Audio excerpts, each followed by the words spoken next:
চৈতির গল্পের আসর থেকে আজকের গল্প লেবংয়ের সেই দিনটি।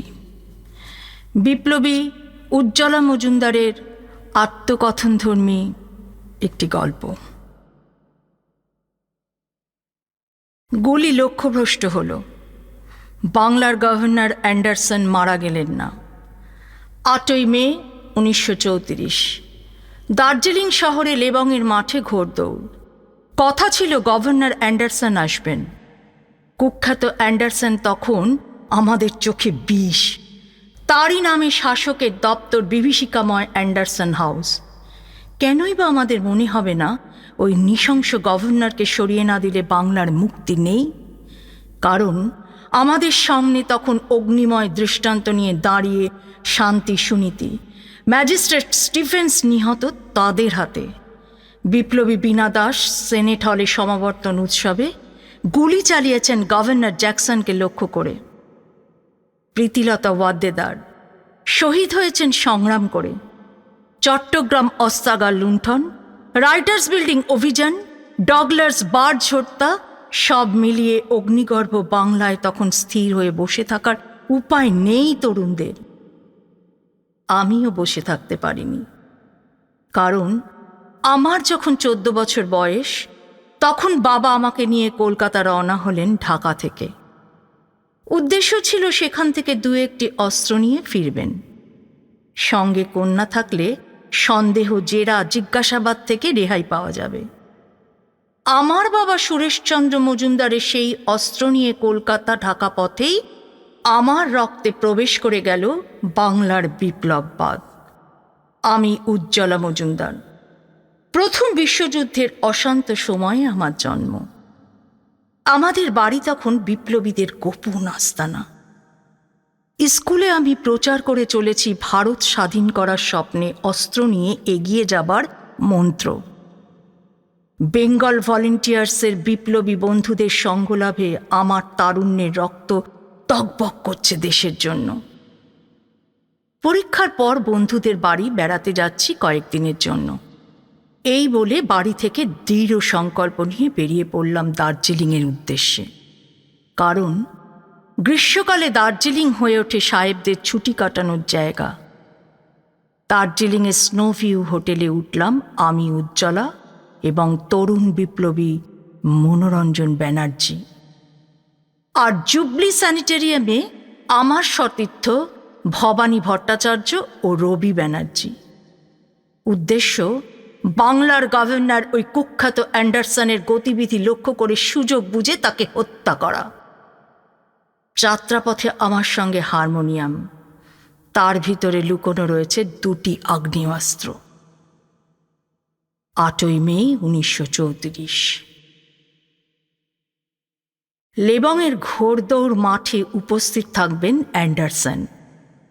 স্যানাটোরিয়াম থেকে ইউরোপীয় পোশাক পরে সেখানে উপস্থিত ভবানী আর রবি ব্যানার্জি। তাদের দূর থেকে অনুসরণ করছি আমরা দুজন। ভবানী ভট্টাচার্য ও রবি ব্যানার্জি রিভলভার গোপন করে রেখেছে। ঠিক জায়গায় গিয়ে বসে পড়ল তারা। মাঠ ভর্তি সাহেব, উচ্চপদস্থ দেশি বিদেশি কর্মচারীর ভিড়, টান টান উত্তেজনা। আমাদের কাজ শেষ। ঠিক এমন সময় ভবানী ও রবির আগ্নেয়াস্ত্র গর্জে উঠল। অল্পের জন্য রক্ষা পেলেন গভর্নর, কিন্তু পুলিশের আঘাতে জ্ঞানশূন্য ভবানী এবং ক্ষতবিক্ষত রবি ব্যানার্জি।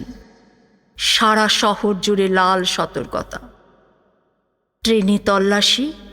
হাই পাওয়ার চশমা, রঙিন শাড়ি পরিহিতা এক মহিলা এই ঘটনার সঙ্গে যুক্ত। ফিরে যাচ্ছে কলকাতায়। কোথায় হাই পাওয়ার চশমা, রঙিন শাড়ি?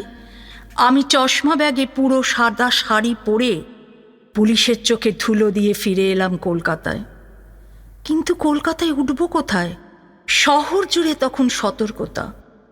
অবশেষে যুগান্তর দলের কর্মী শোভারানী দত্তর বাড়ি থেকে গোয়েন্দারা আমায় গ্রেপ্তার করে নিয়ে গেল দার্জিলিং।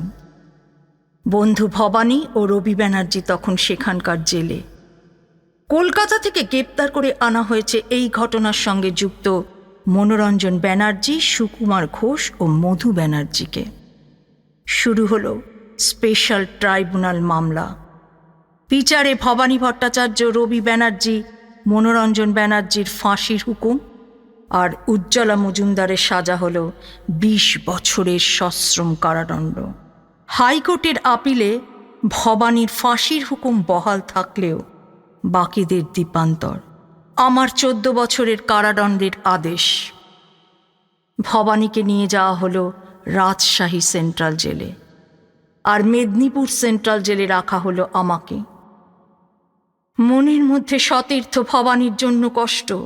সে কি করে অনায়াসে ফাঁসির দড়িতে আলিঙ্গন করে চলে যাবে ওপরে?